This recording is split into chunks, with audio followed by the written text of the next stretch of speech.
सुप्रभात। Class 10th lesson number 2 बाल गोविंद भगत का आज हम लोग अंतिम अंश यानी कि 5वां पार्ट पढ़ेंगे। 5वें पार्ट में बताया गया है कि बाल गोविंद भगत के एक लौटते बेटे की जब मृत्यु हो जाती है तब सामाजिक मान्यताओं और रूढ़ियों को दरकिनार करते हुए बाल गोविंद भगत जो हैं दरकिनार करके कबीरी व्यक्तित्व के रूप में सामने आते हैं। वे बेटे के शव के पास बैठकर गाते रहते हैं। यह उनकी संगीत साधना का चरम उत्कर्ष था। वे अपनी पुत्र वधू को मृत्यु पर शोक मनाने और रोने की जगह उत्सव मनाने को कहते हैं और कहते हैं कि वास्तव में मृत्यु मानव जीवन का सबसे बड़ा और अंतिम महोत्सव है। कहने का तात्पर्य यह है कि भगत जो थे वो व्यवहारिक नहीं, सिद्धांत के रूप में चीज़ों को अपनाते थे। यह तो जैसा कि सबको पता है कि जिसका जन्म हुआ है उसका मृत्यु भी सुनिश्चित है। जन्म और मरण दोनों ही सत्य है, लेकिन फिर भी व्यवहार के रूप में किसी की मृत्यु पर या अपने किसी परिजन की हानि पर लोग विलाप करने लगते हैं, लेकिन बाल गोविंद भगत ऐसा नहीं करते हैं। वो जो सिद्धांत के रूप में है उसी को अपनाते हुए उत्सव मनाते हैं। अपने मरे हुए बेटे की क्रियाकर्म में भी कोई तूल नहीं करते हैं। भगत अपने बेटे को मुखाग्नि पतोह के हाथ से ही, पुत्रवधू के हाथ से ही दिलवाते हैं। श्राद्ध पूरा होते ही पुत्रवधू को अपने घर जाने और उसके भाई से उसका दोबारा विवाह करने के लिए कहते हैं।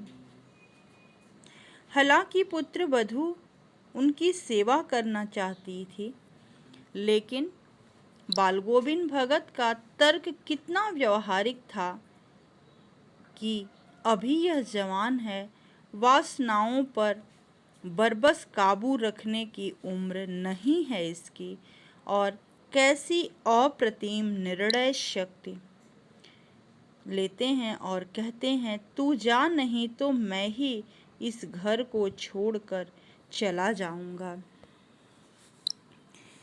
जब इस तरह करते हैं तो पुत्रवधू जो है वो चली जाती है अपनी भाई के साथ, और पाठ के अंतिम अंश में बाल गोविंद भगत के जीवन की जो अंतिम बेला आती है, अर्थात मृत्यु के क्षण जब आते हैं, तो भगत प्रतिवर्ष पैदल चलकर गंगा स्नान करने के लिए जाने के अभ्यासी थे। उनकी टेक वही पुरानी, साधु को संबल का हक नहीं, गृहस्थ भिक्षा क्यों मांगे, इच्छा केवल अधिक से अधिक लोक दर्शन और संत समागम की। और जब गंगा स्नान से लौटते हैं तो तबीयत बिगड़ती जाती है, लेकिन दैनिक क्रियाकलापों में वो लगे रहते हैं। संध्या के गीत गाकर सोए तो सोए ही रह गए।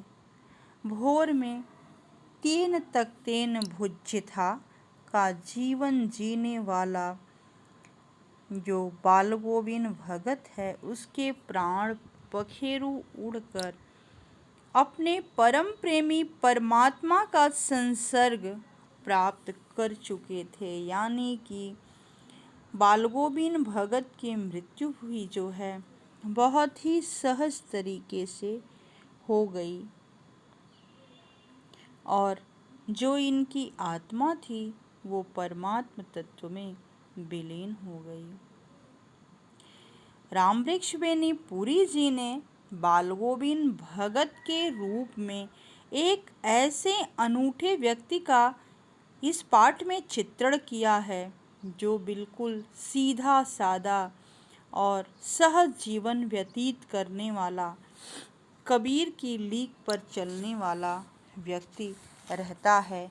ग्रामीण अंचल से इस कथानक को लिया गया है और यह गद्य की विधाओं में एक रेखा चित्र है, एक ऐसे अनूठे व्यक्ति का चित्र है जो अपने आप में एक बहुत ही जीवंत गवई संस्कृति का नायक और उसका संवर्धन करने वाला जमीन से जुड़ा चरित्र है।